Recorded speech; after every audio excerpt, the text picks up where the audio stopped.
অভিনন্দন ষ্টুডিঅ'ত মই দিগন্ত কুমাৰ নাথ আৰম্ভ কৰিছোঁ আমাৰ অনুষ্ঠান সত্যানুসন্ধানৰ মেজত আজি আমি আলোচনা কৰিম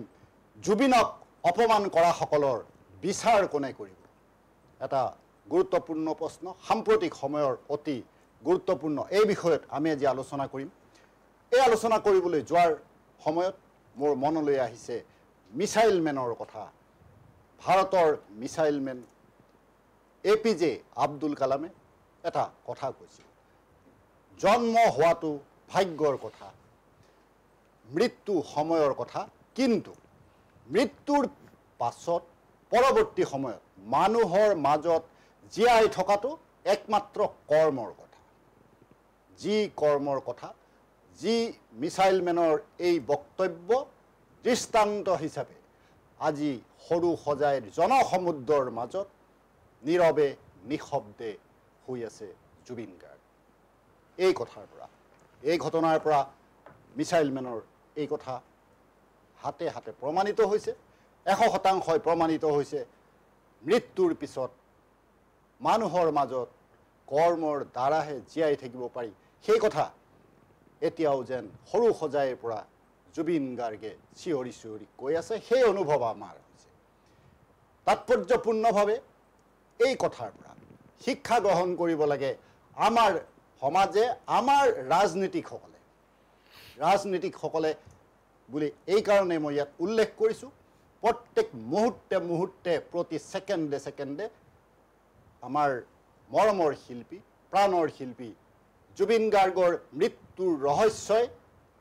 অন্য দিশে গতি কৰি আছে ইটোৰ পাছত সিটো ৰহস্যৰ সৃষ্টি হৈ আছে এই সময়ত আমাৰ ৰাজনৈতিক যিসকল ব্যক্তি আছে তেওঁলোকে শিক্ষা লোৱা দৰকাৰ শিকনি লোৱা দৰকাৰ আৰু এনে অনুভৱ হয় তেওঁলোকে লাজ পোৱাও দৰকাৰ এনে ধৰণৰ ঘটনা এগৰাকী শিল্পীৰ ক্ষেত্ৰত হ'বলৈ পালে আমি আজি এই বিশেষ আলোচনাৰ বাবে তিনিগৰাকী অতিথিক আমন্ত্ৰণ কৰি আনিছোঁ মই প্ৰথমে আদৰিছোঁ গীতাৰ্থ বৰা তেখেত কটন বিশ্ববিদ্যালয়ৰ তৰ্ক আৰু আলোচনা চক্ৰ বিভাগৰ সম্পাদকৰ দায়িত্বত আছে তেখেতৰ অনুভৱ বহুখিনি আপোনালোকক ক'ব পাৰিব মই আদৰিছোঁ কটন বিশ্ববিদ্যালয়ৰে আন এজন ছাত্ৰ তন্ময় বৰুৱা তেখেতৰ অনুভৱ আপোনালোকক জনাব পাৰিব মই আদৰিছোঁ পাব্লিক ইনফ্লুৱেঞ্চাৰ হিচাপে সকলোৰে পৰিচিত গাৰ্গী বৰুৱা গাৰ্গীয়েও তেখেতৰ অনুভৱ আপোনালোকক বহুখিনি কথা ক'ব পাৰিব এই সময়ত বহু ধৰণৰ প্ৰশ্ন উত্থাপন হৈছে বহু ধৰণৰ প্ৰসংগ আমাৰ মাজলৈ আহিছে জুবিন গাৰ্গৰ এই অনাকাংক্ষিত আৰু আকস্মিক মহাপ্ৰয়াণক লৈ ৰহস্যৰ শেষ হোৱা নাই এই মুহূৰ্তত ৰাজ্য চৰকাৰে স্বয়ং মুখ্যমন্ত্ৰী ডাঙৰীয়াই ঘোষণা কৰিছে জুবিন গাৰ্গৰ নশ্বৰ দেহাৰ পুনৰ মৰণোত্তৰ পৰীক্ষা সম্পন্ন কৰা হ'ব কাইলৈ পুৱা 7:30 বজাত গুৱাহাটী চিকিৎসা মহাবিদ্যালয় হাস্পতালত নশ্বৰ দেহাৰ পুনৰ মৰণোত্তৰ পৰীক্ষা কৰা হ'ব ৰাইজৰ বিপুল দাবীত এই সিদ্ধান্ত গ্ৰহণ কৰিছে মই এতিয়া গাৰ্গী বৰুৱাৰ ওচৰলৈ আহিছোঁ আৰু গাৰ্গী বৰুৱাক এই কথাই মই সুধিব বিচাৰিছোঁ আমাৰ চৰকাৰৰ এই সিদ্ধান্ত ঠিকে আছে না ৰাইজে বিপুলভাৱে দাবী কৰিছে তেখেতৰ মৃত্যুক লৈ আমাৰ জুবিন গাৰ্গৰ মৃত্যুৰ ৰহস্যই সকলোকে উদ্বিগ্ন কৰি ৰাখিছে এই মুহূৰ্তটো এনে সময়ত চৰকাৰে সিদ্ধান্ত লৈছে পুনৰ মৰণোত্তৰ পৰীক্ষা কৰা হ'ব তাৰ পাছতহে অন্ত্যেষ্টিক্ৰিয়াৰ ব্যৱস্থা কৰা হ'ব শেষ কৃত্য সম্পন্ন কৰা হ'ব আপুনি কি এই সন্দৰ্ভত মই ক'ব বিচাৰিছোঁ যে ছিংগাপুৰত যেতিয়ালৈকে তেখেত ঢুকাইছিলে তেওঁৰ মৃত্যু হৈছিলে 2:15 কিন্তু তাৰ পিছত লুকুৱাই ৰখা হৈছিলে তাৰ পিছতো 2 ঘণ্টাৰ পিছতহে তেখেতলোকে হস্পিটেলাইজ কৰিছে জুবিন দাক কিন্তু তাৰ উপৰিও তাতে কি হৈ আছে ঘটনাখিনি কেনেকৈ কি হৈ গ'ল আমি এতিয়াও নাজানো আৰু আমাক উত্তৰ নালাগে কাৰণ আমি অলৰেডি গম পাইছোঁ যে ফৰ্মেল ডিহাইড কৰা হৈছে তেখেতৰ ব্লাড চেম্পলছৰ লগত খেল কৰা হৈছে আৰু এই সন্দৰ্ভত কেনেকৈ আকৌ পোষ্টমৰ্টেম কৰাৰ পিছত আমি কেনেকৈ বিশ্বাস কৰিম যে গোটেই বস্তুখিনি সম্পূৰ্ণভাৱে মুখাগলৈ আহিব কোনো বিশ্বাস নকৰে ফৰ্মেল পৰিকল্পিতভাৱে গোটেই কথাবিলাক হৈছে বুলি গাৰ্গীয়ে ভাবে নেকি হয় আপুনি পূৰ্ব পৰিকল্পিতভাৱে এই ঘটনাবিলাক হৈছে বুলি আপুনি বিশ্বাস কৰে মই বিশ্বাস কৰোঁ কাৰণ এইটো সাধাৰণ ডেথ নহয় কোনো বিশ্বাস কৰি ল'ব পৰা নাই নৰ্মেল ডেথ হোৱা হ'লে সবেই গম পালেহেঁতেন যে হয় মানি ল'লেহেঁতেন কিবা এটা একচেপ্টেঞ্চে সবৰে মনত থাকিলেহেঁতেন কিন্তু কোনো এজন ব্যক্তি নাই অসমত যাৰ মনত প্ৰশ্ন উত্থাপন হোৱা নাই প্ৰত্যেক ঘৰৰ প্ৰত্যেক মানুহৰে হৈছে ক'ৰ পৰা কি হ'ল সেই প্ৰশ্নৰ উত্তৰ যেন আজি কাৰো হাতত নাই, কোনোজন অসমীয়াৰ হাতত নাই। কেনেদৰে আমাৰ মৰমৰ শিল্পীজনৰ অপমৃত্যু ঘটিবলৈ পালে, মৃত্যু বুলি আমি অভিহিত কৰিব নোৱাৰোঁ, এয়া নিশ্চয়কৈ অপমৃত্যু হয়। আজি প্ৰতিদিনে প্ৰতি ঘণ্টাৰ পাছত ঘণ্টাই নতুন নতুন ভিডিঅ'বিলাক আপলোড হৈ আছে সামাজিক মাধ্যমত, সেই কথা সকলোৱে গম পাইছে। ইটো ভিডিঅ'ৰ লগত সিটো ভিডিঅ'ৰ সম্পৰ্ক নাই। কোনোবাই যদি কৈছে এইটো ভিডিঅ' শেষৰটো ভিডিঅ', আন কোনোবাই এঘণ্টাৰ পাছত আৰু এটা ভিডিঅ' আপলোড কৰিছে, কৰি কৈছে যে এইটোহে শেষৰটো ভিডিঅ'। এনেধৰণৰ ঘটনা বৰ্তমানলৈকে চলি আছে সামাজিক মাধ্যমত। মই গাৰ্গীক আৰু এটা কথা সুধিব বিচাৰিছোঁ শেহতীয়াকৈ, আৰু এটা এই ঘটনাৰ আপডেট আমাৰ মাজত আহিছে। আমাৰ চাৰিজন ব্যক্তিক জগৰীয়া কৰি পুনৰ এজাহাৰ দাখিল হৈছে, আৰু 4জন ব্যক্তিৰ বিৰুদ্ধে এই এজাহাৰ মৰ্মে যথোপযুক্ত ব্যৱস্থা লোৱাৰ ঘোষণা কৰিছে স্বয়ং মুখ্যমন্ত্ৰী ডাঙৰীয়াই। তাৰ ভিতৰত আছে আমাৰ শ্যাম কানু মহন্ত, যাক আমি ফেষ্টিভেল মহন্ত বুলিও জানো, সিদ্ধাৰ্থ শৰ্মা, শেখৰজ্যোতি গোস্বামী, সঞ্জীৱ নাৰায়ণ। আপুনি এই সন্দৰ্ভত কি কয়? দিল্লী এয়াৰপৰ্টত যিখিনি হৈছে CCTV ফুটেজত কিজানি ওলাব যদি ভালকৈ তদন্ত কৰা হয়। ইমিগ্ৰেশ্যন প্ৰচেছটো যেতিয়া এজাহাৰ দাখিল কৰা হয়, ইমিগ্ৰেশ্যনত সদায় ষ্টপেজ লগাব যদিহে এজাহাৰ দাখিল কৰা গৈছে। আৰু তাৰ সত্ত্বেও যদি তেখেতলোকে সেই ছিংগাপুৰৰ পৰা ভাৰত দেশলৈ আহিব পাৰিছে, তেনেহ'লে তাৰ পেছেজ ছিষ্টেমটোত কোনে সহায় কৰিছে তেখেতলোকক? কালপ্ৰিট তাতে ওলাব, তাতে ওলাব। কোনোবাই সহায় কৰিছে তাতে। এটা গুৰুত্বপূৰ্ণ কথা, গুৰুত্বপূৰ্ণ তথ্য দিছে গাৰ্গী বৰুৱাই। আৰু আমিও কিছু সময়ৰ আগতে এই বিষয়ে কৈছোঁ যে আমাৰ সমাজৰ প্ৰতিজন ব্যক্তিয়ে এই ঘটনাৰ পৰা শিক্ষা লোৱা উচিত। ৰাজনৈতিকসকলে, ৰাজনীতিৰ লগত জড়িতসকলে লাজ পোৱা উচিত এই ঘটনাৰ সৈতে। কাৰণ আমি বিচাৰিবলৈ যদি জানো, বিচাৰিবলৈ যদি আমি আগবাঢ়ি যাওঁ, তেতিয়াহ'লে ইয়াৰ ৰহস্য তাতেই ফাদিল হ'ব। এই ঘটনাবিলাক আমাৰ তদন্তই স্পষ্ট কৰিব বুলি আমি আশা কৰিছোঁ। মই গাৰ্গীক ধন্যবাদ জনাইছোঁ। এতিয়া আহিছোঁ গীতাৰ্থ বৰাৰ ওচৰলৈ। কটন বিশ্ববিদ্যালয়ৰ এগৰাকী দায়িত্বসম্পন্ন ছাত্ৰ, তেখেতৰ পৰা আমি জানিব লগা বহু কথা আছে। এই সময়তে সাম্প্ৰতিক যি পৰিস্থিতি হৈছে আমি তাৰ বিষয়েও জানিম। আমি পাতিম কটন বিশ্ববিদ্যালয়ৰ এগৰাকী অধ্যাপকৰ কথা, যি অধ্যাপকে সামাজিক মাধ্যমত জুবিন গাৰ্গৰ বিষয়ে কটু মন্তব্য কৰিছে, সেই বিষয়েও আমি কথা পাতিম। তেখেতৰ ওপৰত ইতিমধ্যে এজাহাৰ দাখিল কৰা হৈছে পাণবজাৰ থানাত। ছাত্ৰ সমাজে, কটন বিশ্ববিদ্যালয়ৰ ছাত্ৰ সমাজে এজাহাৰ দাখিল কৰি বিচাৰিব লগা হৈছে। কাৰণ আমাৰ অপমৃত্যুৰ পাছত, মহাপ্ৰয়াণৰ পাছত এইগৰাকী শিল্পীক অপমান কৰিবলৈ, এইগৰাকী শিল্পীক অপযশ যাচিবলৈ অধ্যাপক আগবাঢ়ি অহা এনেধৰণৰ ঘটনা সংঘটিত হৈছে এইখন অসমত। আমি সেই বিষয়ে কথা পাতিম। প্ৰথমে মই গীতাৰ্থ বৰাক এই কথা সুধিব বিচাৰিছোঁ, বৰ্তমান সৰু সজাইত চিৰনিদ্ৰাত শুই আছে জুবিন গাৰ্গ, সেই কথা আমি সকলোৱে গম পাওঁ। আমি হিলদল ভাঙি মানুহ গৈছে, চকুলো বোৱাই মানুহ গৈছে তাত। তাৰ মাজতো জুবিন অনুৰাগীৰ নামত কিছুমান ঘটনা ঘটিছে, কিছুমান ঘটনা বুলি ক'ব নোৱাৰি, অঘটন ঘটিছে। তাতে কোনোবাই জুবিন গাৰ্গৰ পোষ্টাৰ ফালিছে, বেনাৰ ফালিছে, এনেকুৱা ধৰণৰ ঘটনাও হৈছে। আৰু আৰক্ষীকো আক্ৰমণ কৰিছে, সাংবাদিকক আক্ৰমণ কৰিছে, এনেধৰণৰ ঘটনাবিলাক হৈছে। আৰু শেহতীয়াকৈ মুখ্যমন্ত্ৰী মহোদয়েও এই ঘোষণা কৰিব লগা হৈছে যে এনেধৰণে উদ্ভণ্ডালি কৰাসকলক কঠোৰ শাস্তি দিয়া হ'ব, কঠোৰ শাস্তি দিয়া হ'ব। আপোনাক মই সুধিব বিচাৰিছোঁ, এইসকল প্ৰকৃততে জুবিন গাৰ্গৰ অনুৰাগীনে? হয় দাদা, ধন্যবাদ। পোনপ্ৰথমতে এটা কথা ক'বলৈ বিচাৰিছোঁ, শতিকাটোৰ শ্ৰেষ্ঠ মহানায়কজনৰ মহাপ্ৰয়াণত ৩-৪ দিন ধৰি অসমৰ কোনো এঘৰ মানুহে ভালকৈ খাবলৈ, ভালকৈ শুবলৈ পৰা নাই। গুৱাহাটীত চাৰিওফালে কেৱল নীৰৱতা। মই যেতিয়া আজি আহি আছিলোঁ, উত্তৰটো দিয়াৰ আগতে মোৰ নিজৰ এটা অনুভৱ কওঁ। মই যেতিয়া আহি আছিলোঁ তেতিয়া মই চানমাৰীৰ ওচৰত মই এটা গান শুনিছিলোঁ। গানটো সদায় শুনো, এচটা কামিকে 4 ছটা কৰি মোক দাঙি নিব, গাঁৱৰ জীয়ৰীক মাতি 3 দিনত তিলনি, 10 দিনত দহাকাজ কৰিব। গানটো শুনি স্তব্ধ হৈ পৰিছিলোঁ। তেনেকুৱা এগৰাকী আমাৰ জাতীয় সম্পদ, যিগৰাকী আমাক কি দিছে বুলি যদি প্ৰশ্নটো উত্থাপন কৰোঁ, তেতিয়াহ'লে উত্তৰটো কোনেও লিখি শেষ কৰিব নোৱাৰে, একেষাৰতে নোৱাৰে। তাৰ পাছতো কটন বিশ্ববিদ্যালয়ৰ দৰে এনেকুৱা এখন মহিমামণ্ডিত শিক্ষা অনুষ্ঠানৰ এগৰাকী অধ্যাপকে এনেধৰণৰ মন্তব্য কৰাৰ পাছত তেখেতৰ সৈতে আমি ছাত্ৰ সমাজে ফোনযোগে বাৰ্তালাপ কৰিছিলোঁ। তেতিয়া তেখেতে জনাইছিলে তেখেত এগৰাকী মেণ্টেল পেচেণ্ট। আমাক জনাইছিলে, আমাৰ হাতত কল ৰেকৰ্ডিং আছে, তেখেত এগৰাকী মেণ্টেল পেচেণ্ট আৰু তেখেতৰ কিবা বেমাৰ হৈ আছে। তাৰ পাছত আমাক এপলজি খুজিছে কিন্তু প্ৰথম কথা এইটোৱেই জুবিন গাৰ্গৰ নিচিনা মানুহ এজন আমাৰ মাজৰ পৰা হঠাৎ নাইকিয়া হৈ গ'ল কোনেও কাহানী পৰিকল্পনা কৰা নাই সদায় ভাবিছিলোঁ নিজৰ উশাহবিলাক দাদাৰ হওক কাৰণ আমাৰ জাতিটোৰ যেতিয়া মানুহ হেৰাই গৈছিলে তেতিয়া সেই জুবিন দায়ে গাইছিলে তোমাৰ ভাইটিৰ নিচিনা মোৰো ভাইটি আছিলে তিনিচুকীয়াৰ কাকপথাৰত গুলি কৰি মাৰিলে আমি যেতিয়া নিজৰ ভাতৃক হেৰুৱাইছিলোঁ আত্মীয়ক হেৰুৱাইছিলোঁ তেতিয়া দাদাই আমাৰ হৈ গান গাইছিলে আৰু আজিৰ দিনটোত তেখেতৰ মহাপ্ৰয়াণ হ'ল তাৰ পাছত তেখেতৰ অস্তিত্বক অপমান কৰিবলৈ কুণ্ঠাবোধ নকৰা মানুহবিলাকক মই কেতিয়াও আমাৰ জাতীয় সম্পদ বুলি নাভাবোঁ বা জাতিটোৰ প্ৰতি দায়বদ্ধ বুলি নাভাবোঁ লগতে ফিল্ডখনত যিসকল মানুহে জুবিন গাৰ্গৰ পোষ্টাৰ ফালিছে তাতে বহুত আমি কমপ্লেইন শুনিছোঁ কিছুমানে ছোৱালী পৰ্যন্ত জোকাইছে এনেকুৱা এটা পৰিস্থিতিৰ কল্পনা আমি কাহানিও কৰিব নোৱাৰোঁ তেওঁলোক প্ৰকৃততে জুবিন অনুৰাগী নহয় জুবিনৰ নামত কোনোবাই চক্ৰান্ত কৰি গোটেই পৰিস্থিতিটো ফালৰি কাটি নিয়াবৰ বাবে এনেকুৱা ধৰণৰ কিছুমান ষড়যন্ত্ৰ কৰিবই তেওঁলোকক কেতিয়াও আমি জুবিন অনুৰাগী বুলি ক'ব নোৱাৰোঁ কাৰণ দাদা আমাৰ বুকুত জীয়াই আছিলে দাদা আমাৰ বুকুৰ সেইবাবে বুকুত থকা মানুহজনক কোনোবাই অপমান কৰিব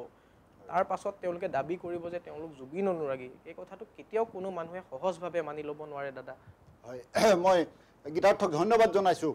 তেখেতে বহুখিনি কথা খুবেৰে আপোনালোকক ব্যক্ত কৰিছে মই তেখেতৰ ওচৰলৈ পুনৰ আহিম এতিয়া আহিছোঁ তন্ময় বৰুৱাৰ ওচৰলৈ আৰু তন্ময়ক মই এই কথাই সুধিব বিচাৰোঁ এনেধৰণৰ জুবিনৰ অনুৰাগীৰ নামত উদ্ভণ্ডালি কৰা মানুহৰ সংখ্যা এইকেইটা দিনত খুব বেছিকৈ চকুত পৰিছে আপুনি এই সন্দৰ্ভত পোনপ্ৰথমতে ধন্যবাদ জনাইছোঁ দিগন্ত দা আজি ইয়াতে আমাক মাতি অনাৰ বাবে প্ৰথম কথাটো হৈছে মই আজি মোৰ খুব বেয়াও লাগিছে খুব খঙো উঠিছে খুব খুব আছে আজি মোৰ মনত কাৰণ কিয় আমি এজন এনেকুৱা এটা এছেট বুলি ক'ম বা এনেকুৱা এজন সম্পদ হেৰাইছোঁ যিজনে আমাৰ অসমৰ সামাজিক জীৱনতেই হওক অসমৰ জাতীয় জীৱনতেই হওক তেখেতে সন্মুখৰ পৰা নেতৃত্ব দিছিল আৰু তেখেত সফল হৈছিলে সেয়া কা আন্দোলনেই হওক বা আমাৰ জাতিটোক যেতিয়া কলা মেঘে আগুৰি ধৰিছিল তেখেতে তেতিয়া সূৰ্যৰ নিচিনা পোহৰ কৰি আমাৰ জাতিটোক আগুৱাই লৈ গৈছিল গতিকে মই যদি ক'বলৈ যাওঁ যে জুবিন গাৰ্গৰ বা জুবিনদাৰ যেতিয়া তাতে শ্ৰদ্ধাঞ্জলি অনুষ্ঠানত যদি কোনোবাই এনেকুৱা কৰিছে মই ডক্টৰ হিমন্ত বিশ্ব শৰ্মা ছাৰক এটাই অনুৰোধ জনাম যে তেখেতসকলক পানিশমেণ্ট দিব লাগে তেখেতসকলৰ লগত আপোনাৰ যিমান মানে এটা মানে হাৰ্শ মানে যেনেকুৱা আপোনাৰ মানে ষ্ট্ৰিক্ট একশ্যন ল'ব পাৰে সেইটো কঠোৰ শাস্তি পাব লাগিব আৰু লগতে মই এটা কথাও ক'ব বিচাৰিম চব কোনোবাই যদি ভাবিছে যে আমি এনেকুৱা ধৰণৰ কামবোৰ কৰি পেলে জুবিনদাৰ যোনটো ধৰক এই যোনটো প্লেন মাৰ্ডাৰ বুলিয়ে ক'ম মই এই প্লেন মাৰ্ডাৰটোক যদি আমি লুকাবলৈ বিচাৰিছোঁ বা এই গোটেই মানে প্ৰচিডিঅ'ৰটো এটা বেলেগ ফালে লৈ যাব বিচাৰিছোঁ তেওঁলোককো মই ক'ব খুজিছোঁ যে আমি নৱপ্ৰজন্মই যেতিয়ালৈ ন্যায় নাপাওঁ মই আজি এই ষ্টুডিঅ'ৰ মজিয়াৰ পৰা একদম মই ক'ব বিচাৰিছোঁ যেতিয়ালৈ আমি জুবিনদাৰ ন্যায় নাপাওঁ তেতিয়ালৈ আমি কিন্তু শান্তিত নবহিম জুবিনদাৰ ন্যায় দিব লাগিব আৰু এই যে মানে ফেষ্টিভেল মহন্তনে কি এই মানুহজন নিজকে কি বুলি ভাবে মই নাজানো হা তেখেতে ছিংগাপুৰত লৈ গৈছে আজি যদি মই কোনোবা এজন মানুহক লৈ যাওঁ মোৰ এইটো দায়িত্ব হ'ব যে মই সেই মানুহজনক ভালকৈ লৈ যাই পেলাই তেখেতক মোৰ নিজৰ হোম টাউনলৈ তেখেতক ঘূৰাই আনো কিন্তু এই মানুহজনে কি কৰিল তাতে ছিংগাপুৰ ফেষ্টিভেল তাতে আমাৰ নৰ্থ ইষ্ট ফেষ্টিভেল পাতিব গ'ল ছিংগাপুৰত পাতিব যাই পেলাই তেখেতে কোটি কোটি টকা কমালে মাৰ্চিডিজ বেঞ্জত উঠিলে দামী গাড়ী কিনিছে তেখেতে এচিত শুই থাকিব জুবিনদাটো নোহোৱা হৈ গ'ল তেখেতে এচিত শুই থাকিব মাৰ্চিডিজত উঠি থাকিব বিমানতাত বিজনেছ মিটিং পাতি থাকিব কিন্তু জুবিনদা যে নোহোৱা হৈ গ'ল তেখেত যদি ইমানে ৰাইট আছিল তেখেত যদি ইমানে সত্য আছিল তেখেতে কিয় আহিব পৰা নাই অসমলৈ আৰু এই কথাবিলাকৰ উত্তৰ আমাক লাগিব আৰু আমি নৱপ্ৰজন্মই কিন্তু এইবিলাক কথাৰ উত্তৰ আমি যেতিয়ালৈ নাপাওঁ আমি কিন্তু এৰি নিদিম আৰু মই এটা ইয়াৰ পৰা এটা স্পষ্ট বাৰ্তা এনি বাৰ্তাৰ ষ্টুডিঅ' ভাৰতৰ ষ্টুডিঅ'ৰ পৰা এটা স্পষ্ট বাৰ্তা যাব লাগে গোটেই অসমলৈ যে আমি জুবিনদাৰ ন্যায় লবই লাগিব আমি জুবিন দাক ন্যায় দিব লাগিব কাৰণ কিয় জুবিন দাই যিখিনি কৰি থৈ গৈছে অসমৰ জাতীয় জীৱনৰ অসমৰ সমাজ জীৱনৰ কাৰণে আমাৰ অসমৰ যোনটো সাংস্কৃতিক জগত সেইখনৰ ভৰাল চহকী কৰি থৈ গৈছে সেইবাবে আমি জুবিন দাক ন্যায় দিব লাগিব এতিয়া চাওক আজি জুবিন দা নোহোৱা হোৱাৰ পৰা আজি অসমৰ যদি কিবা এটা প্ৰবলেম হয় কোনে মাত দিব অসমৰ হৈ মাত দিয়া মানুহ নোহোৱা হৈ গ'ল গতিকে আমি বুজি পাইছো কেনেকুৱা ধৰণৰ এটা মানে পৰিস্থিতিৰ সৃষ্টি হৈছে তাতে কিছুমান মানুহে উল্টা পুল্টা পলিটিক্স কৰি থাকিব এইবিলাক নহব নহয় আৰু নৰ্থ ইষ্ট ফেষ্টিভেল নৰ্থ ইষ্টত হ'ব লাগে ক'ত ছিংগাপুৰত নৰ্থ ইষ্ট ফেষ্টিভেল হয় নেকি ছিংগাপুৰৰ মানুহে নৰ্থ ইষ্ট ফেষ্টিভেলৰ নৰ্থ ইষ্টৰ একো বুজিয়ে নাপাব কালচাৰ চালচাৰ তাতে ছিংগাপুৰত যাই নৰ্থ ইষ্ট ফেষ্টিভেল পাতিছে নৰ্থ ইষ্ট ফেষ্টিভেল ছিংগাপুৰত হয় মালয়েছিয়াতে হয় নতুন দিল্লীত হয় সেইটোৱে আপোনাৰ নৰ্থ ইষ্ট ফেষ্টিভেল নৰ্থ ইষ্টত হ'ব লাগে নৰ্থ ইষ্টৰ মানুহে গম নাপায় যে নৰ্থ ইষ্ট ফেষ্টিভেলটো ক'ত হয় নৰ্থ ইষ্টৰ মানুহেই নাজানে যে জুবিন গাৰ্গ কোন হয় এই কেজনমান যে আপোনাৰ কি শিৱাংগী ভাৰদ্বাজ নে কি তেখেতে লিখিছে ইনষ্টাগ্ৰামত আৰু বহুত মই এনেকুৱা দেখা পাইছো জুবিন গাৰ্গ কোন হয় তেখেতসকলে নাজানে গতিকে এনেকুৱা ধৰণৰ প্ৰবলেমবিলাক আমাৰ নৰ্থ ইষ্টত হৈ আছে অসমত হৈ আছে তেখেতসকলে এইবিলাক আমাৰ অসমত পাতিব লাগে নে ছিংগাপুৰত যায় এইবিলাক কোটি কোটি টকাৰ কাৰণে ছিংগাপুৰত পাতিব লাগে গতিকে এইবিলাক নহব শ্যাম কানু মহন্ত ডাঙৰীয়া আপোনাক একদম স্পষ্টভাৱে কৈ দিছো কিন্তু আমি ছাত্ৰ সমাজে আপুনি আহক উত্তৰ লাগিব আমাক আমি আপুনি এনেকে লুকাই থাকিলে নহব কিন্তু ধন্যবাদ জনাইছো মই তন্ময়ে যথেষ্ট উষ্মাৰ এই কথাখিনি কৈছে যদিও তেখেতে হৃদয়ৰ পৰা এই কথা কৈছে আৰু প্ৰতিজন অসমীয়াৰ হৃদয় আজি জ্বলিছে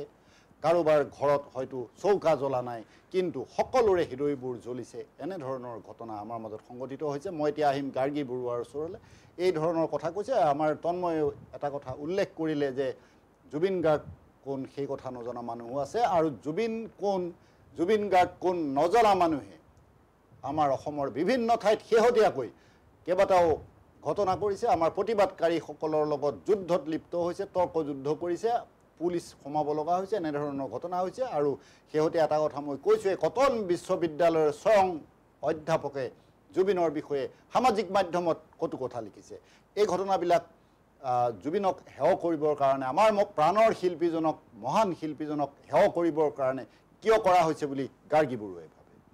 মোৰতো সিধা কথা মগজৰ বিকৃতি ঘটিছে নহলে একেবাৰে সেন্স নাই কি নাই হসাকে মেন্টাল প্ৰবলেম আছে তেখেতৰ যোনজন তেখেতলোকৰ অধ্যাপক হয় বা কিবা হয় হসাকে আছে ঠিকই ধৰিছে কেনেকে পাৰিছে ইমান এটা সেন্সিটিভ এটা টপিকত ঢুকুৱা পিছত এনেকুৱা মন্তব্য কেনেকে দিব পাৰিছে বা জীয়াই থকা অৱস্থাত কৈছে কেনেবাকে হলো আমি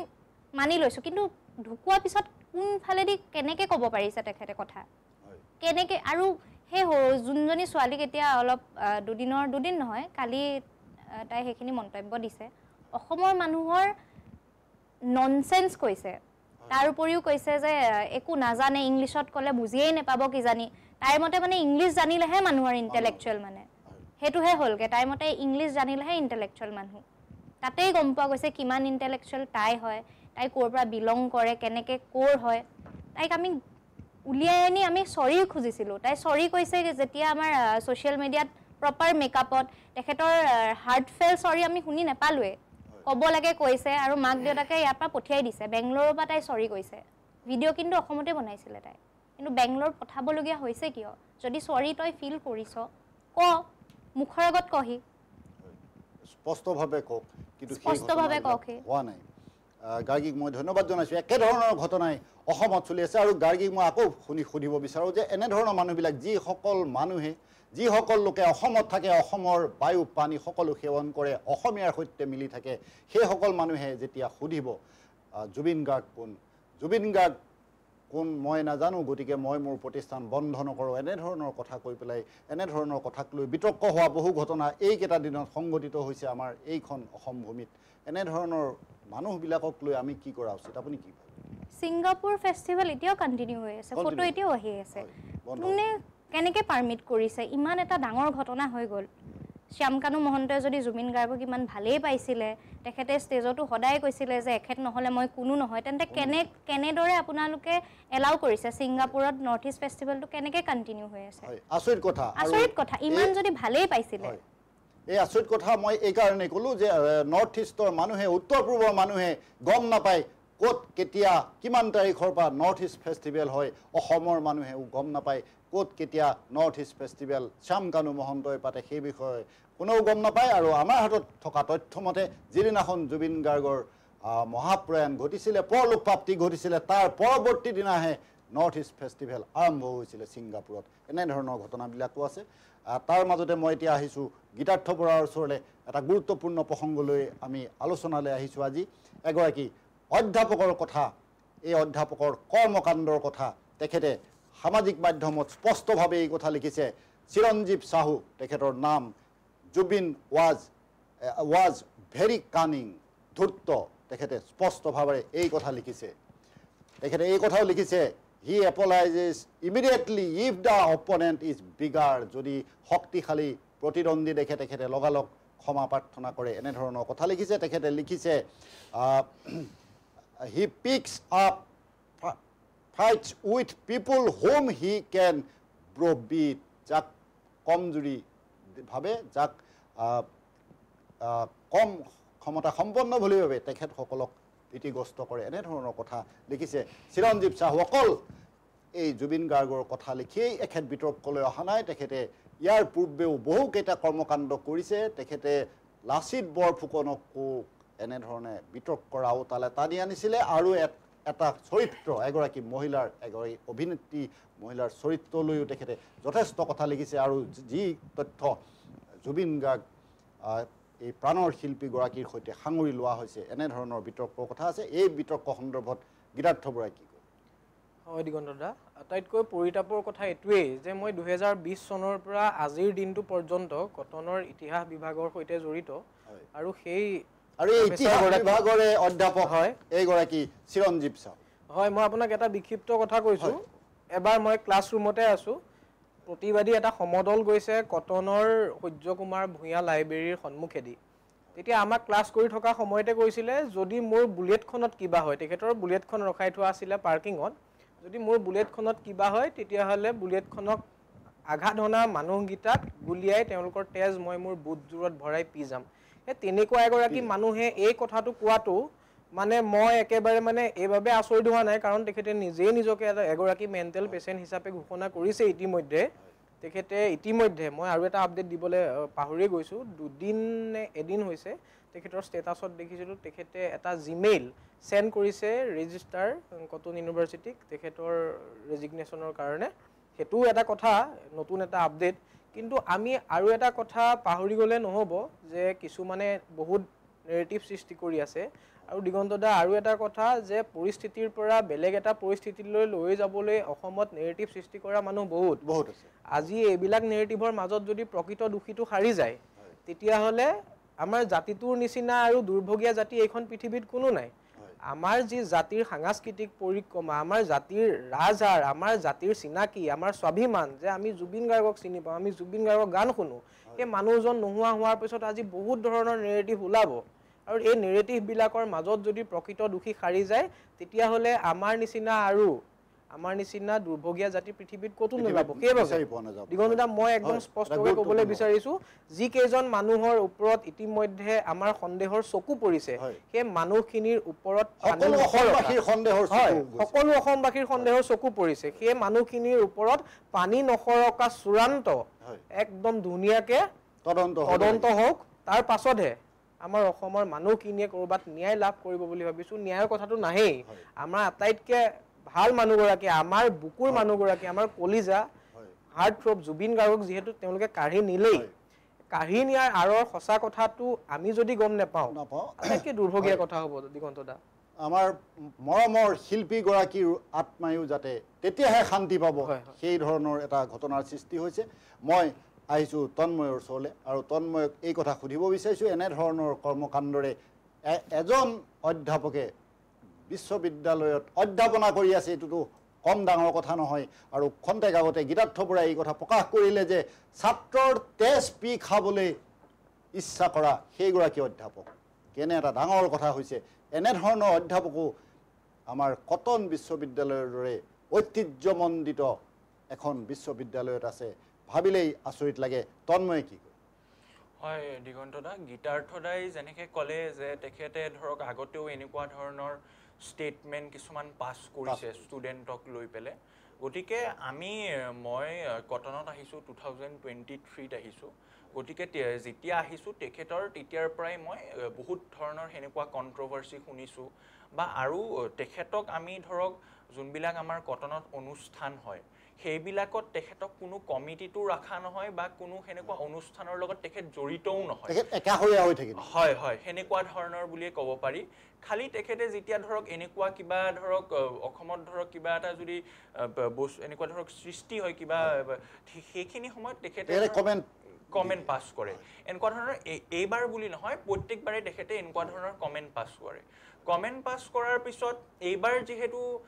কথাষাৰ আমি প্ৰত্যেকবাৰে যিহেতু ষ্টুডেণ্ট আমি কটনখনক ভাল পাওঁ গতিকে কোনেও নিবিচাৰে যে আমাৰ ইউনিভাৰ্চিটিখনৰ বদনাম হওক বা ইউনিভাৰ্চিটিখনৰ প্ৰফেচাৰ এজনে এনেকুৱা কোৱাটো কোনেও নিবিচাৰে গতিকে আমি সকলোৱে মানে আগে পিছো আমি মনে মনে আছিলোঁ কিন্তু এইবাৰ যেতিয়া কথাষাৰ যেতিয়া বহুত এক্সট্ৰিম পইণ্টলৈ গ'ল আপোনাৰ জুবিন দাক লৈ যেতিয়া কথাষাৰ আহিলে আহাৰ পিছত অসম্ভৱ হৈ গ'ল তাৰপিছত আমি যোনদিনা মানে জুবিন দা যোনদিনা ঢুকাইছে বুলি আমি শুনিছোঁ তাৰে পিছদিনাখনেই তেখেতে আফটাৰনুন মানত এইখিনি কথা লিখিছে তাৰপিছত আমাৰ যোনখিনি আমি ছাত্ৰ ছাত্ৰীখিনিয়ে আমি তেখেতক ফোন কৰিছোঁ গীতাৰ্থ দাই কোৱাৰ দৰে আৰু ফোন কৰাৰ পিছত তেখেতে আৰু এটা ষ্টেটাছ লগাইছিলে হোৱাটছএপত যে মই চৰি নকওঁ লগা হ'লে মই ৰেজিগনেশ্যনেই দিম এনেকুৱা এটা ষ্টেটাছ তেখেতে লগাইছিলে লগোৱাৰ পিছত অলপ পিছত তেখেতে কি কৰিল যেতিয়া আমাৰ মানে আমি যেতিয়া ছাত্ৰখিনিয়ে কল কৰিলোঁ তেখেতে সেই ষ্টেটাছটো ডিলিট কৰি দিলে ডিলিট কৰি পেলাই তেখেতে আৰু বেলেগ এটা কিবা ষ্টেটাছ দিছে যে I have resign from my post তো এনেকৈ ষ্টেটাছ এটা দিছে তাৰপিছত জিমেইল এটা মানে আমি মেইল দেখা পাইছোঁ ৰেজিষ্টাৰলৈ এখন মেইল এটা দিছে গতিকে এতিয়া চাওক এতিয়া কথাটো হৈছে যে তেখেতে ৰেজিগনেশ্যন যে দিলে ৰেজিগনেশ্যন দিয়াটো ডাঙৰ কথা নহয় কিন্তু কথাটো হৈছে যে তেখেতে যে আমাৰ অসমীয়া জাতিৰ সম্পদ এটা কিমান বেয়াকৈ ক'লে গতিকে তেখেতে এই যোনটো এপলজিটো মই বিচাৰোঁ গোটেই কটনৰ ষ্টুডেণ্টৰ আগত তেখেতে এপলজিটো দিব লাগিব আৰু এটা মই কথা ক'ব বিচাৰোঁ যে এই কিছুমান ইয়াতে ব্যক্তিও মই দেখা পাইছোঁ এজন ষ্টুডেণ্ট মানে এজন আপোনাৰ শিক্ষকৰ কাৰণে বা এজন প্ৰফেচাৰৰ কাৰণে গোটেই কটনিয়ানখিনিক এই মানে কণ্ট্ৰভাৰ্চিটোলৈ সোমাবলৈ চেষ্টা কৰি আছে মই ক'বলৈ বিচাৰিম চাওক এজন প্ৰফেচাৰে যদি এনেকুৱা কৰিছে তাৰ বাবে গোটেই কটনিয়ান কেতিয়াও দায়ী হ'ব নোৱাৰে যদি আমি গোটেই কটনিয়ানখিনি আমি জুবিন দাক ৰেচপেক্ট কৰোঁ কাৰণেহে আমি তেখেতৰ এগেইনষ্টে আমি আজি মাত দিছোঁ বা গীতাৰ্থ দাও আহিছে ময়ো আহিছোঁ আজি ষ্টুডিঅ'ত সেইকাৰণে আমি আহিছোঁ গতিকে এই যোনজন প্ৰফেচাৰে এনেকুৱা কাম কৰিছে চিৰঞ্জীৱ সাহু তেখেত হিষ্ট্ৰী ডিপাৰ্টমেণ্টৰ প্ৰফেচাৰ হয় গতিকে তেখেত মোতকৈ ডাঙৰ হয় ছাৰ মই আপোনাক ছাৰ বুলিয়ে কৈছোঁ তেখেত আমাতকৈ খুব ডাঙৰ হয় চাওক আপুনি যদি এনেকুৱা ধৰণৰ মানে কথা কিছুমান লিখে আমি ষ্টুডেণ্ট হয় আমি আপোনাৰ পৰা কি শিকিম ডাঙৰৰ পৰা সৰুৱে শিকে বুলি কয় আপুনি কি এইবিলাক শিকাব নেকি অসমৰ ল'ৰা ছোৱালীক কি জুবিন গাৰ্গক আমি এনেকৈ লিখিব লাগে আজি যে আপুনি এইবিলাক যে লিখি থৈ গ'ল হিষ্ট্ৰীয়ে কি ক'ব যে কটনৰ প্ৰফেচাৰ এজনে জুবিন গাৰ্গক এনেকৈ লিখিছিল এনেকৈ ক'ব নেকি মই আপোনাক সুধিব বিচাৰিছোঁ গতিকে এইবিলাক কাম চাওক এইবিলাক কাম কৰিলে ভাল নেদেখি কাৰণ আপুনি এখন এনেকুৱা এখন ইনষ্টিটিউশ্যনৰ প্ৰফেচাৰ হয় যোনখন ইনষ্টিটিউশ্যনে অসমত এটা বহুত মানে এটা হয় এটা মানে দীঘলীয়া ইতিহাস হয় গতিকে সেইবোৰ বস্তু আপুনি কৰিলে ভাল নেদেখে আৰু মই এটা মানে ক'ব বিচাৰিম যিহেতু তেখেতে এইবিলাক মানে কথা লিখিছে মই আপোনাৰ গোটেই আমাৰ কটনৰ ফালৰ পৰা তেখেতে যিহেতু এইবিলাক কৰিছে গোটেই কটনৰ ফালৰ পৰা মই পুৰা অসমবাসী ৰাইজক একদম ক্ষমা বিচাৰিছোঁ কাৰণ কিয় চাওক আমিও নাজানো যে তেখেতে এনেকুৱা ধৰণৰ কথা লিখিব তেখেতে এনেকুৱা ধৰণৰ কথা লিখিব নালাগিছিলে তেখেতে খুব ভুল কৰিছে কিন্তু তাৰ বাবে মই আপোনালোকক একদম অসমবাসী ৰাইজক এটা অনুৰোধ কৰি জনাব খুজিছোঁ যে চাওক তেখেতে এনেকুৱা কৰিছে মানে যে গোটেই কটনিয়ান বেয়া হ'ব সেইটো কথা নহয় কটনিয়ানে আমি গোটেই ডিপাৰ্টমেণ্টত জুবিনদাৰ শ্ৰদ্ধাঞ্জলি অনুষ্ঠান পাতিছোঁ তাৰপিছত আজি আমাৰ কেবিআৰৰ হলতো আমি শ্ৰদ্ধাঞ্জলি অনুষ্ঠান জুবিনদাৰ পাতিছোঁ সেইদিনা জুবিনদা যোনদিনা ঢুকুৱা বুলি আমি শুনিছিলোঁ তাৰে পিছদিনাখন আমি MCBৰ ফ্ৰণ্টত শ্ৰদ্ধাঞ্জলি অনুষ্ঠান পাতিছোঁ গতিকে আমি জুবিনদাক আমি কটন বিশ্ববিদ্যালয়ৰ গোটেই ছাত্ৰৰ হৈ আমি অসমৰ ৰাইজক মই এটা বস্তুৱে ক'ব খুজিম যে আমি জুবিনদাক ভাল পাওঁ কাৰণেহে আমি এইখিনি কৰিছোঁ আৰু জুবিনদাৰ ন্যায়ক লৈ আমি যিমানখিনি আমি মানে কৰিব পাৰোঁ আমি কৰিম আমি জুবিনদাক ন্যায় দিম আপোনালোকে খালি আমাৰ আগত আস্থা ৰাখক কিন্তু এনেকুৱা ধৰণৰ প্ৰফেচাৰবিলাকৰ আপোনালোকে কথা নুশুনিব আৰু এনেকুৱা ধৰণৰ প্ৰফেচাৰবিলাকে একচুৱেলি যোনটো মানে মেইন ষ্ট্ৰীম যোনটো কথা চলি আছে সেইটোৰ পৰা ডাইভাৰ্ট কৰিবৰ কাৰণে এইবিলাক কথা কয় গতিকে এনেকুৱা ধৰণৰ প্ৰফেচাৰৰ লগত আমাৰ কটনিয়ানৰ কোনো লিংক নাই তেখেতে ভিচিৰ আগত আপোনাৰ ৰেজিগনেশ্যন দিছে এতিয়া ৰেজিগনেশ্যনখন আমি পাইছোঁ আৰু তেখেতক আমি এইটো আমি এনচিয়ৰ কৰিম যে তেখেতে গোটেই কটনিয়ানৰ আগত গোটেই অসমবাসী ৰাইজৰ আগত তেখেতে ক্ষমা খুজিব লাগিব আমি কটনিয়ানে আপোনাৰ গোটেই অসমবাসী ৰাইজক আমি এইটো আশ্বাস দিছোঁ মই ধন্যবাদ জনাইছোঁ তন্ময়ক তেখেতে যথেষ্ট গুৰুত্বপূৰ্ণভাৱে এইখিনি কথা আপোনালোকক কৈছে আমাৰ যিজন অধ্যাপকৰ কথা আমি আলোচনা কৰিছোঁ চিৰঞ্জীৱ সাহু তেখেতে এখন অনলাইন ইমেইলত এখন ৰেজিগনেশ্যন দিছে আৰু দি মই এই কথাটো লৈ এটা প্ৰশ্ন কৰিব বিচাৰোঁ আমাৰ গাৰ্গী বৰুৱাক এইখন ৰেজিগনেশ্যন দিছে এখন অনলাইন দিয়া হৈছে ইমেইলত দিয়া হৈছে কিন্তু ইয়াৰ অৰ্থ এইটো নহয় যে তেখেতে ফৰ্মেলি কিবা কিবি কাম কৰি আছে বা নকৰিব কিন্তু কাইলৈ সেইজন অধ্যাপকক পুনৰ দেখা যাব পাৰে কটন বিশ্ববিদ্যালয়ত আৰু তেখেতৰ তত্ত্বাৱধানতে বহু ছাত্ৰ ছাত্ৰীয়ে আকৌ শিক্ষা গ্ৰহণ কৰি থাকিব এনেধৰণৰ ঘটনাবোৰ ঘটিব গাৰ্গী বৰুৱাই এই সন্দৰ্ভত কি কয় চাপৰিলেই মেঘ আঁতৰি যাবনে চিৰঞ্জীৱ সাহু আপোনাৰ তেখেতৰ ইগোইষ্টিক প্ৰব্লেমটো তাতে দেখা হৈছে যে কোনোবাই মোক মাত মতা আগত মই নিজৰ এটা মুভ চিগনেচাৰ মুভ এটা দেখাইছে যে মই ৰিজাইন কৰিছোঁ মোক কোনো খেদোৱা নাই সেইটো ইগোইষ্টিক প্ৰব্লেমহে দেখা গৈছে ইয়াতে বা নিজে কিবা বোলে মনত কিবা হেৰি ৰিয়েলাইজ কৰিছে যে এইটো ভুল কৰিছে তেখেতৰ সেইটো ইনষ্টিংক্ট নাই তেখেতৰ সেইটো থকা হ'লে এইখিনি নকৰে নিজে ৰিজাইন দি পেলাই সেইটো মানে ইগোইষ্টিক মুভ এটা দেখাইছে যে তহঁতি মোক খেদাব নোৱাৰো মই নিজে আঁতৰি দিছোঁ গতিকে এনেধৰণৰ এটা কথা চলি আছে আমি এটা গুৰুত্বপূৰ্ণ বিষয়ত আলোচনা কৰি আছোঁ জুবিনক অপমান কৰাসকলৰ বিচাৰ কোনে কৰিব আজি এই দিনটোত এই গুৰুত্বপূৰ্ণ বিষয়টোলৈ আলোচনা কৰি আছোঁ কিছু সময়ৰ পাছত আমি আলোচনালৈ পুনৰ ঘূৰি আহিম এতিয়া লৈছোঁ খন্তেক সময়ৰ বাণিজ্যিক বিৰতি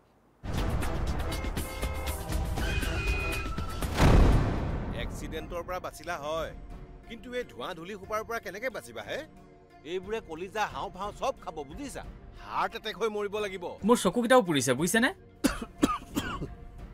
মুঠৰ ওপৰত মৰণ ফান উশাহৰ বায়ুকণো বিষাক্ত হ'ল বুলি নক'ব আমাৰ কিছুমান কাম কাজেহে বায়ু বিষাক্ত কৰিলে প্ৰদূষিত বায়ুৰ ফলত হৃদযন্ত্ৰ হাওঁফাওঁ মস্তিষ্ক যকৃত বৃক্ক আদি ৰোগত আক্ৰান্ত হোৱাৰ লগতে মৃত্যুৰ কাৰণো হ'ব পাৰে আমি তেনে কাম কাজৰ কিবা একোটা হয় প্ৰদূষণ ৰোধী ব্যৱস্থা ল'ব লাগিব আহক আমি বায়ু প্ৰদূষণ ৰোধ কৰোঁ অসম প্ৰদূষণ নিয়ন্ত্ৰণ পৰিষদৰ দ্বাৰা প্ৰচাৰিত स्कैमर्स की विकेट टपकाने की कोशिशें जारी क्या होगी समाप्त बल्लेबाजों की पारी हेलो मैडम बिजली विभाग से बोल रहा हूँ इस लिंक पे पैसे भरे वरना बिजली कट जाएगी बिजली कट जाएगी बोल टेंशन का माहौल बल्लेबाज जाल में फंसते हुए काट दो वैसे भी आज कैंडल लाइट डिनर का प्लान है कैंडल लाइट मुंह तोड़ दबाव कमाल की साझेदारी कर दिया स्कैमिंग टीम को परास्त बी अलर्ट बी स्कैम है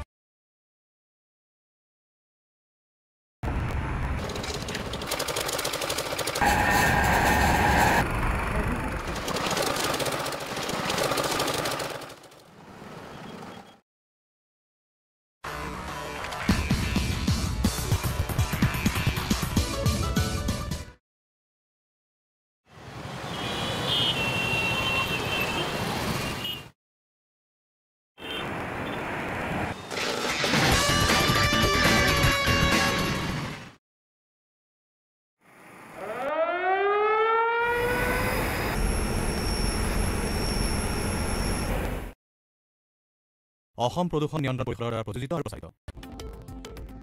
শৰীৰৰ যিকোনো অসুবিধাৰ সন্মুখীন হৈছে নেকি আপুনি? শাৰীৰিক সমস্যাৰ প্ৰতিকাৰ কেৱল আমি দিম। অভিজ্ঞ চিকিৎসকে দিব সুপৰামৰ্শ।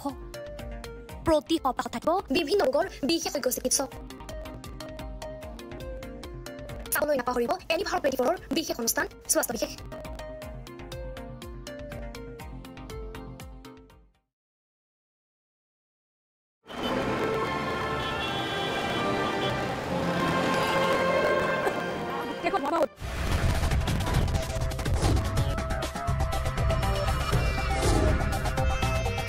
প্ৰদূষণ গাড়ী মটৰৰ বাবে প্ৰদূষণ। এই প্ৰদূষণটো বন্ধ কৰিব নোৱাৰিনে?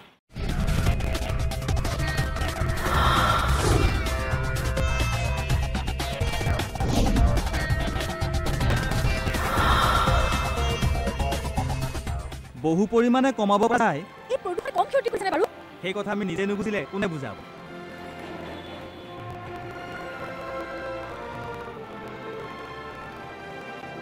অসম প্ৰদূষণ নিয়ন্ত্ৰণ পৰিষদৰ দ্বাৰা প্ৰযোজিত আৰু প্ৰচাৰিত। আপোনাৰ ঘৰখন আৰু অফিচটো চালে চকু ৰাখি সজাওক। আজি আহক সকলো ধৰণৰ অত্যাধুনিক ফাৰ্নিচাৰৰ বাবে চিটি ফাৰ্নিচাৰ 6 মাইল গুৱাহাটী। আমাৰ ঠিকনা 6 মাইল পাঞ্জাবাৰী ৰোড পুৰবিটাৰীৰ সন্মুখত গুৱাহাটী। আমাৰ যোগাযোগ নম্বৰ 9435013969।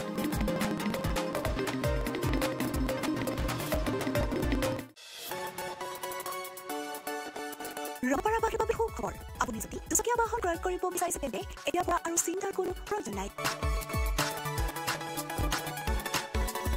আপুনি আহিব পাৰে DBB associate Bajaj two wheeler ডিলাৰলৈ। আমাৰ ঠিকনা হৈছে ৱাৰ্ড নং 8 ঠাকুৰবাৰী ৰোড ডাকঘৰ ৰঙাপাৰা জিলা শোণিতপুৰ অসম। আমাৰ যোগাযোগ নম্বৰ হৈছে 9435707133 আৰু 9707967285।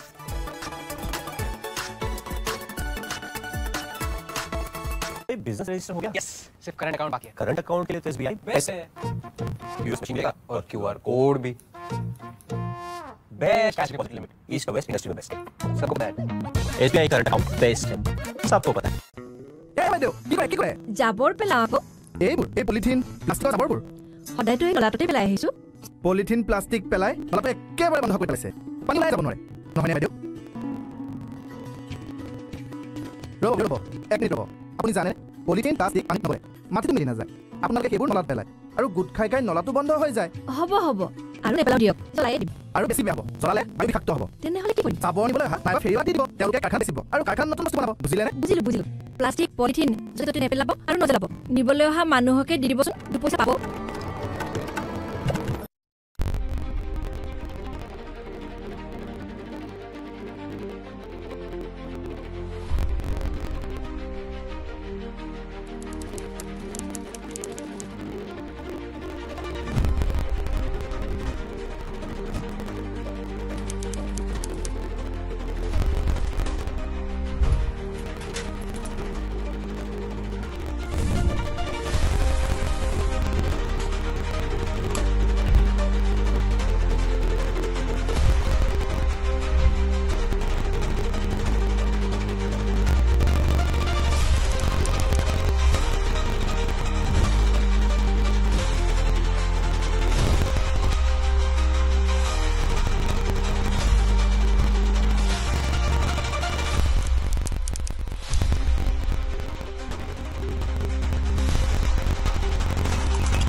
ধোঁৱা ধূলি সোপাৰ পৰা কেনেকৈ বাচিবা এইবিলাক কলিজা হাও ফাও চব খাব বুজিছা হাৰ্ট এটেক হৈ মৰিব লাগিব চকুকেইটাও পুৰিছে বুজিছেনে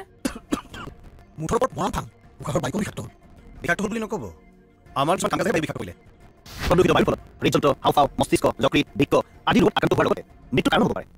আমি তেনে কাম কাজৰ কিবা একোটা হয় প্ৰদূষণ ৰোধী ব্যৱস্থা ল'ব লাগিব আহক আমি বায়ু প্ৰদূষণ ৰোধ কৰোঁ অসম প্ৰদূষণ নিয়ন্ত্ৰণ পৰিষদৰ দ্বাৰা প্ৰচাৰিত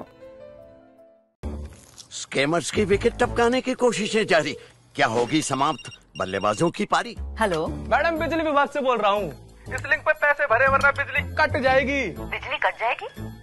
बिजली कट जाएगी टेंशन का माहौल बल्लेबाज जाल में फंसते हुए काट दो वैसे भी आज कैंडल लाइट डिनर का प्लान है कैंडल लाइट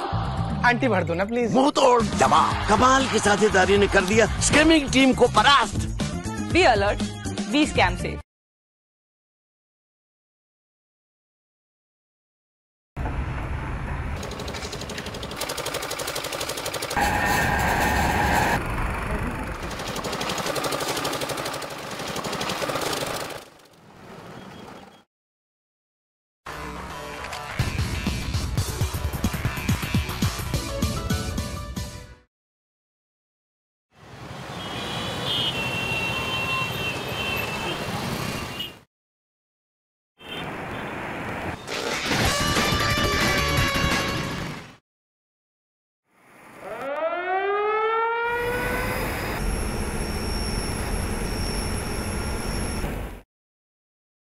অসম প্ৰদূষণ নিয়ন্ত্ৰণ পৰিষদৰ দ্বাৰা প্ৰযোজিত আৰু প্ৰচাৰিত শৰীৰৰ যিকোনো অসুবিধাৰ সন্মুখীন হৈছে নেকি আপুনি শাৰীৰিক সমস্যাৰ প্ৰতিকাৰ কেৱল আমি দিম অভিজ্ঞ চিকিৎসকে দিব সুপৰামৰ্শ প্ৰতি সপ্তাহত থাকিব বিভিন্ন ৰোগৰ বিশেষজ্ঞ চিকিৎসক চাবলৈ নাপাহৰিব এনিফাৰ 24 বিশেষ অনুষ্ঠান স্বাস্থ্য বিশেষ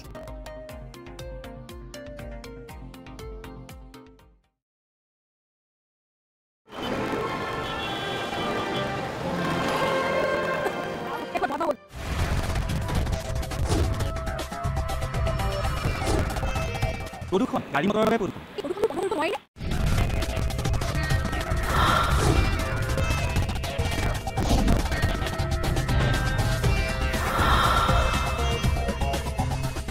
বহু পৰিমাণে কমাব পৰা যায় এই প্ৰদূষণে কম ক্ষতি কৰে বাৰু এই কথা আমি নিজে বুজিলে কোনে বুজাব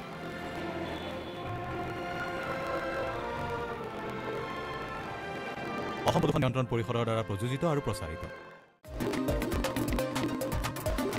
আপোনাৰ ঘৰখন আৰু অফিচটো চালে চকু পাবি সজাব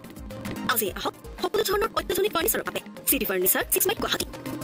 আমাৰ ঠিকনা 6 মাইল পাঞ্জাবাৰী ৰোড পূৰ্বীদাৰী সন্মুখত গুৱাহাটী আমাৰ যোগাযোগ নম্বৰ 9435013969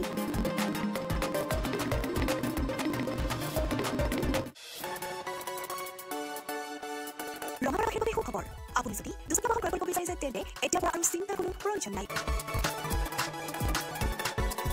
আপুনি আহিব পাৰে DBB associate Bajaj two wheeler ডিলাৰলৈ আমাৰ ঠিকনা হৈছে মৰ্ড নং 8 ঠাকুৰবাৰী ৰোড ডাকঘৰ ৰঙাপাৰা জিলা শোণিতপুৰ অসম আমাৰ যোগাযোগ নম্বৰ হৈছে 9435707133 আৰু 970796728 बिजनेस रजिस्टर हो गया? यस, सिर्फ करंट अकाउंट बाकी है। करंट अकाउंट के लिए तो SBI बेस्ट है। यूएस मशीन मिलेगा और QR कोड भी। Best cash deposit limit. East west industrial best. सबको पता है। SBI करंट अकाउंट बेस्ट है। सबको पता है। ए বাইদেউ কি কৰে জাবৰ পেলা আকৌ এইবোৰ এই পলিথিন প্লাষ্টিকৰ জাবৰবোৰ সদায় তুমি নলাতে পেলাই আহিছো পলিথিন প্লাষ্টিক পেলাই নলাটো একেবাৰে বন্ধ কৰি পেলাইছে পানী ওলাই যাব নোৱাৰে নহনে বাইদেউ ৰ'ব এক মিনিট ৰ'ব আপুনি জানে পলিথিন প্লাষ্টিক পানী পাবলে সুইমিং কৰিছে দেখে ঢুকাই যাব সুইমিং কৰা দেখে এনেকুৱা হয় যে তেখেতে সাঁতুৰিব নাজানে সাঁতুৰিব জানে সুইমিং কৰা মানে দেখে ঢুকাই যাব তেখেতৰ যদি কিবা যোনটো আপোনাৰ তেখেতে উঠাব পাৰে উঠাব যদি পৰা নাই তেখেতক হেৰি কৰিব লাগিছে মানে মানুহখিনি যোনখিনি তেখেতৰ আছিল সেই মানুহখিনি তেখেতক বাধা দিব লাগিছিলে আমি সেই ভিডিঅ' তেখেতৰ ভাইৰেল হৈছে তেখেতে কৈছে যে জুবিন দা নামক একো হয় পিছত নেক্সট সময় আৰু বেকগ্ৰাউণ্ডৰ পৰা এনেকুৱা ধৰণৰ আৰু ভৰিখন কপি আছে এটা মানুহৰ মই যদি জুবিন দা ভাল পাওঁ এনেকুৱা ডক্টৰেও তেখেতক কৈ খাইছে আপুনি ৰেষ্ট কৰক ভৰিখন কপি আছে তেখেতৰ যেতিয়া আমি ভিডিঅ'টো দেখিছো আমি গোটেই ৰাতি তেখেত হোৱা নাই এই ঘটনা ভৰিখন কুপি আছে তাৰপিছত তেখেতক জাপ মাৰিব লাগিলে কোন ভাল পোৱা মানুহে এনেকৈ জাপ মাৰিব লাগিব কওকচোন মই বা কোনোবাই যদি জুবিন দা ভাল কোনোবাই ক'ব নেকি আপুনি পানীত জাপ মাৰক বুলি আকৌ কোনে আপোনাৰ লাইফ জেকেটটো নোহোৱাকৈ তেখেতক পানীত জাপ মাৰিবলৈ মানে কিয় কৰিলে বস্তুটো বুজি পোৱা নাই গতিকে ইয়াৰে ভিতৰত এটা ৰহস্য আছে আৰু এই সিদ্ধাৰ্থ শৰ্মা তেখেতক আমি নৱপ্ৰজন্মক সুধিব বিচাৰিছো আপুনি যে জুবিন দাৰ যে ওপৰত যে সম্পত্তিবোৰ গঢ়িলে এইবিলাকতো আপুনি হিচাপ দিব লাগিব আমাৰ আগত আপুনি কেইদিন ছিংগাপুৰত লুকাই থাকিব আপোনাকতো আমি লুকাই থাকিব নিদিম আৰু লগতে মই ডক্টৰ হিমন্ত বিশ্ব শৰ্মা ডাঙৰীয়াকো এটা অনুৰোধ জনাইছো যে এই জুবিন দাৰ মানে এই যোনটো কেছটোৰ লগত যোনবিলাক ধৰক মানুহ ৰিলেটেড হৈছে যোনবিলাক মানুহ মানে আছে সেই মানুহবিলাকক সোনকালে লৈ আহক আমাৰ অসমলৈ লৈ আহিলে তেখেতক তদন্ত কৰক কাৰণ আমাক এটা ন্যায় লাগিব কাৰণ আজি জুবিন দাৰ নিচিনা মানুহ এজনক যদি মাৰি পেলাব পাৰিছে তেখেতসকলে কি নকৰিব তেখেতসকলে মানে আজি এনেকুৱা সম্পদ মাৰি পেলাইছে যোনে 40,000তকৈ বেছি গান গাইছে আপোনাৰ ডিফাৰেণ্ট লেংগুৱেজত আজি অসমত মানে মাত দিব পৰা মানুহ এজন নোহোৱা গ'ল আজি যদি কিবা এটা অসমৰ প্ৰব্লেম হয় কোনে মাত দিব এই দীঘলী পুখুৰীৰ গছকেইডাল কিয় বাচিল জুবিন দাৰ কাৰণে বাচিলে দীঘলী পুখুৰীৰ গছ গতিকে এইবিলাক বস্তু আমি কৈছোঁ যে আমাক ন্যায় লাগে আৰু এই যোনবিলাক চেঞ্জবিলাক যোনবিলাক হোৱাটছএপত চেঞ্জ ভাইৰেল হৈছে যোনবিলাক এই শেখৰ গোস্বামী যোনবিলাক কাৰোবাৰ লগত চেঞ্জ কিবা ভাইৰেল হৈছে গতিকে এইবিলাকৰ উচিত তদন্ত হ'ব লাগে কাৰণ এইবিলাক গোটেই মানে আমি মূৰ্খ নহয়তো কি যে আমি নাজানিম একো এইবিলাক দেখিলেই গম পাই যে এইটো এটা প্লেন মাৰ্ডাৰ হয় এইটো কোনোবাই এটা মানে বহুত দীঘলীয়া প্লেনিং এটা কৰিছে তেখেতক এবাৰ মানে হত্যা কৰিবলৈ তেখেত হৈছে খুব মানে চিধা চাধা মানুহ গতিকে তেখেতে চবকে সহায় কৰি ভাল পায় গতিকে আমাৰ খুব বেয়া লাগিছে গতিকে আমি বিচাৰিছোঁ যে আমাক উচিত তদন্ত লাগিব আৰু এই যোনবিলাক কিছুমান জুবিন অনুৰাগী বুলি কৈছে অ'ত পোষ্টাৰ ৰাখিছে অ'ত ছোৱালী জোকাইছে ত'ত কিবা কৰিছে তেখেতসকলকো কৈছোঁ আপোনালোক জুবিন অনুৰাগী নহয় নহ'লে এনেকুৱা সময়ত আপোনালোকে এইবিলাক কাম কৰি নাথাকিলে হয় আপোনালোক আচলতে নহয় কাৰণ আপোনালোকে এইবিলাক কাম নহ'লে এই আমাৰ যোনখিনি ইমান বেয়া সময়খিনি এইবিলাক কাম আপোনালোকে কৰি নাথাকিলে আৰু কালি মই জুবিন সজাই চাবলৈ গৈছোঁ মানুহে হাঁহি আছে পানী মাৰি আছে কিছুমান মানুহে ধেমালি কৰিছে এনেকুৱা সময়ত এনেকুৱা চেঞ্চিটিভ টাইমত ক'ৰ পানী মাৰা ক'ৰ বেৰিকেড ভাঙি পেলাই দলিয়াই দিছে কোনোবাই পোষ্টাৰ ফালি পেলাই মাজেদি সোমাই গৈছে কেনেকুৱা ধৰণৰ কামবিলাক কৰিছে চাওকচোন আপোনালোকে এইবিলাক মই আপোনাক প্লিজ অনুৰোধ এইবিলাক নকৰিব আৰু তাতে কালি এনেকুৱা প্ৰব্লেম হৈছে CRPFতে এজন আমাৰ অসম পুলিচৰ জোৱান এজনকো কোনোবাই মানে হাত উঠাইছে গতিকে এইবিলাক ধৰণৰ কাম কৰি থাকিলে আমি কিন্তু যোনটো আমাৰ এই দীঘলীয়া যোনটো প্ৰচিডিঅ'ৰ আমি জুবিন দাৰ বাবে যোনটো ন্যায়ৰ যোনটো আমি মানে এটা দীঘলীয়া এটা হেৰি চলাব লাগিব আমি চলাব নোৱাৰিম আমি জুবিন দাৰ ন্যায়ৰ কাৰণে ইয়াত জাষ্ট আৰম্ভণিহে আমি দীঘলীয়া আমি বহুত আছে কাৰণ আমি জুবিন দাক ন্যায় দিব আছে জুবিন দাৰ বাবে যোনখিনি তেখেতৰ কামবোৰ আধৰুৱা কৰি থৈ গ'ল সেইবোৰ কাম তেখেতৰ আমি তেখেতৰ সেইবিলাক কাম আমাৰ তেখেতৰ অসমৰ ৰাইজৰ সন্মুখলৈ আনিব লাগিব আৰু জুবিন দাক আমি ন্যায় দিব লাগিব গতিকে আপোনালোকে ধৈৰ্য ৰখ এইবোৰ কাম এতিয়া কৰাৰ সময় নহয় এতিয়া আমি এটাই বস্তু লাগে আমাক শ্যাম কানু মহন্ত আৰু সিদ্ধাৰ্থ শৰ্মা আৰু যোনকেইজন তেখেতৰ লগত ৰিলেটেড আছে তেখেতসকলে মুঠতে নৱপ্ৰজন্মই মই স্পষ্ট দাবী জনাইছোঁ নৱপ্ৰজন্মই তেখেতসকলক অসমত বিচাৰিছে কিন্তু নহ'লে কিন্তু আমি কিন্তু কাৰণ আমি জুবিন দাক ভাল পাওঁ গতিকে আমি তেখেতসকলক সোনকালে মই আমাৰ হিমন্ত বিশ্ব শৰ্মা ডাঙৰীয়া ছাৰক অনুৰোধ জনাইছোঁ তেখেতসকলক সোনকালে অসমলৈ লৈ আহক আৰু উচিত তদন্ত কৰক মই ধন্যবাদ জনাইছোঁ যথেষ্ট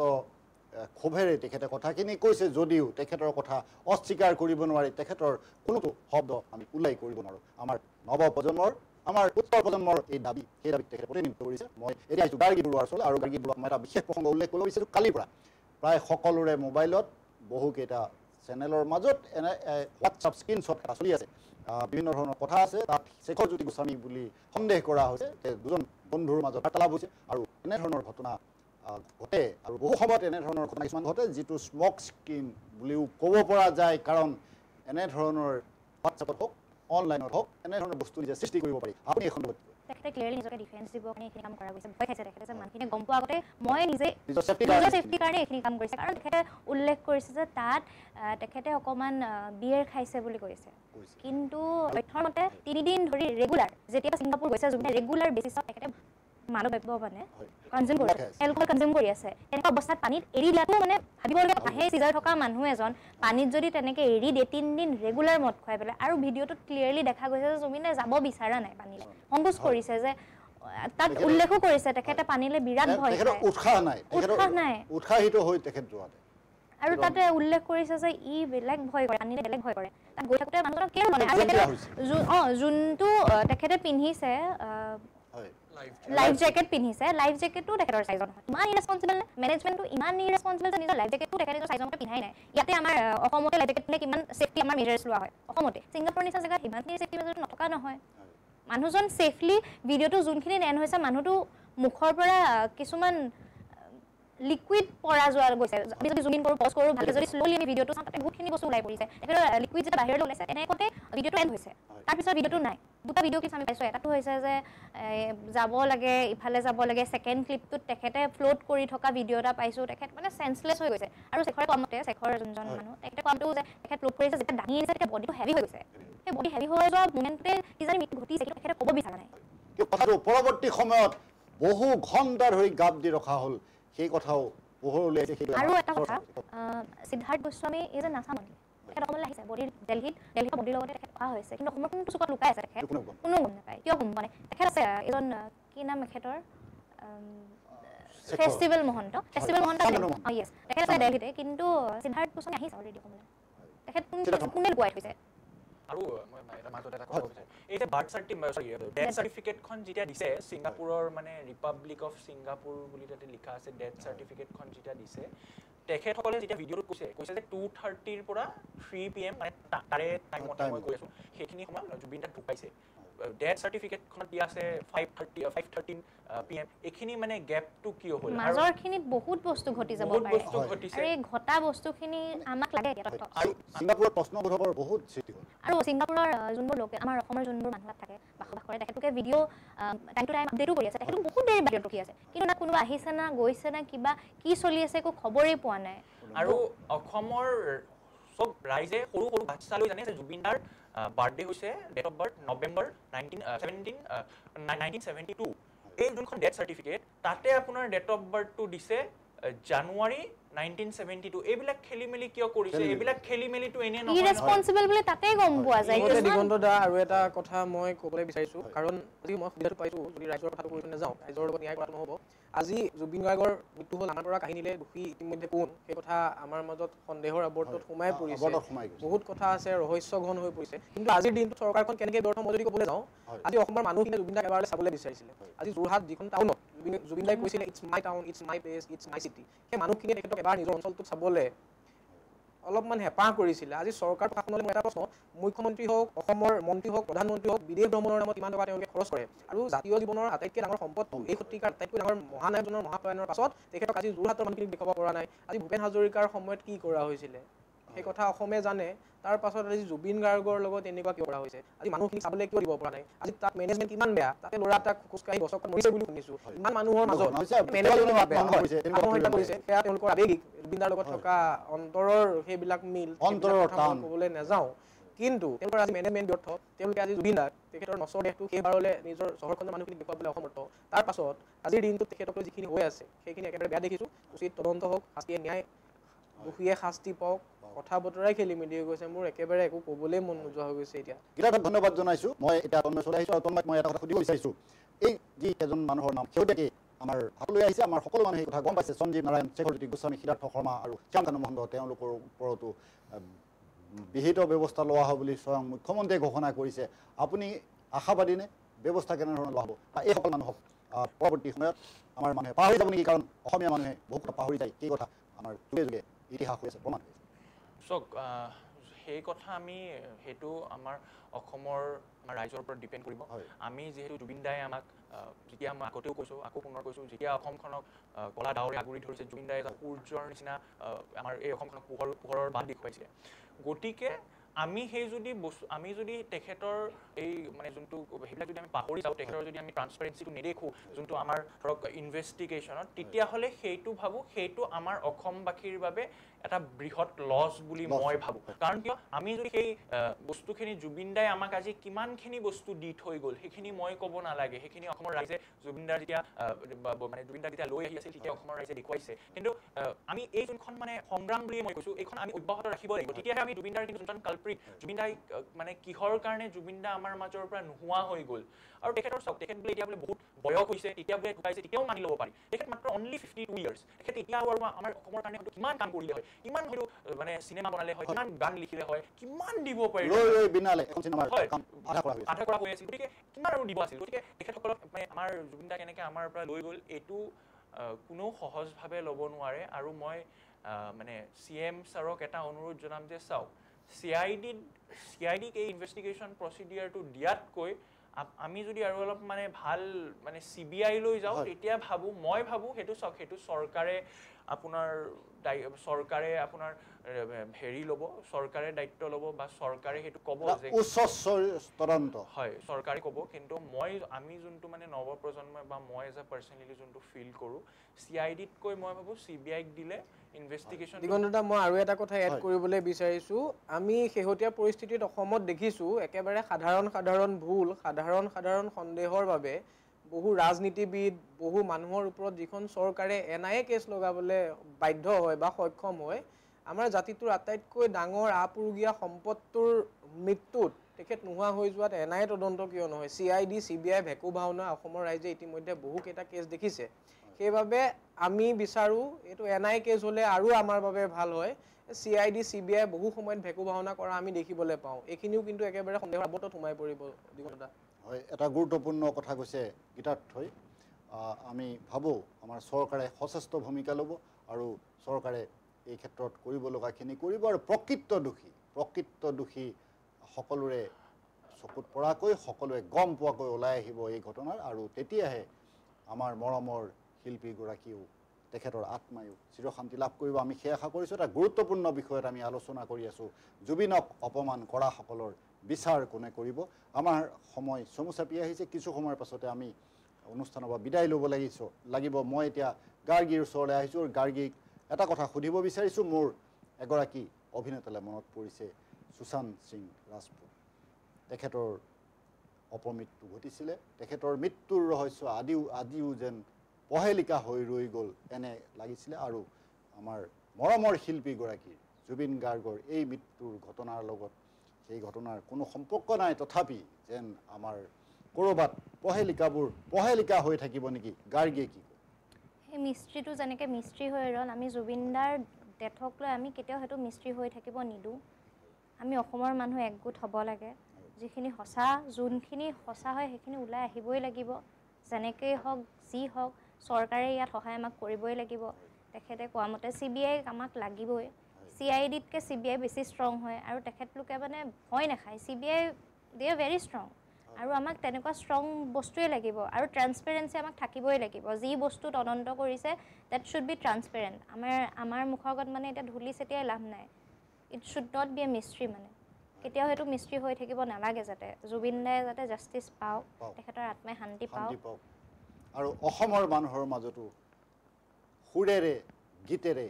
জুবিন গাৰ্গ সদায় জীয়াই থাকক আমি সেই কামনা কৰিছোঁ মই অনুষ্ঠানত অংশগ্ৰহণ কৰাৰ বাবে গাৰ্গী তন্ময় গীতাৰ্থ তিনিওজনকে আন্তৰিক ধন্যবাদ জনাইছোঁ আপোনালোককো ধন্যবাদ জনাইছোঁ এই অনুষ্ঠান ইমান সময় উপভোগ কৰাৰ বাবে আমি অনুষ্ঠানৰ শেষত এটা কথা আমি স্পষ্ট কৰি দিব বিচাৰোঁ বিতৰ্ক শেষ হোৱা নাই এই মৃত্যুক লৈ আমাৰ জুবিন গাৰ্গৰ মৃত্যুক লৈ মুহূৰ্তে সলনি হৈছে দৃশ্যপট জটিলৰ পৰা জটিলতৰ হৈ পৰিছে পৰিস্থিতি এনে অৱস্থাত আমি মাথো কামনা কৰোঁ এইগৰাকী মহান শিল্পীৰ এইগৰাকী প্ৰাণৰ শিল্পীৰ মৃত্যুৰ ৰহস্য সোনকালে উদ্ভাসিত হওক অসমৰ প্ৰত্যেকগৰাকী মানুহে এই কথা বুজক কিয় আৰু কেনেকৈ জুবিন গাৰ্গৰ মৃত্যু হ'ল আমি অনুষ্ঠানৰ পৰা বিদায় লৈছোঁ ভালে থাকিব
কৰিম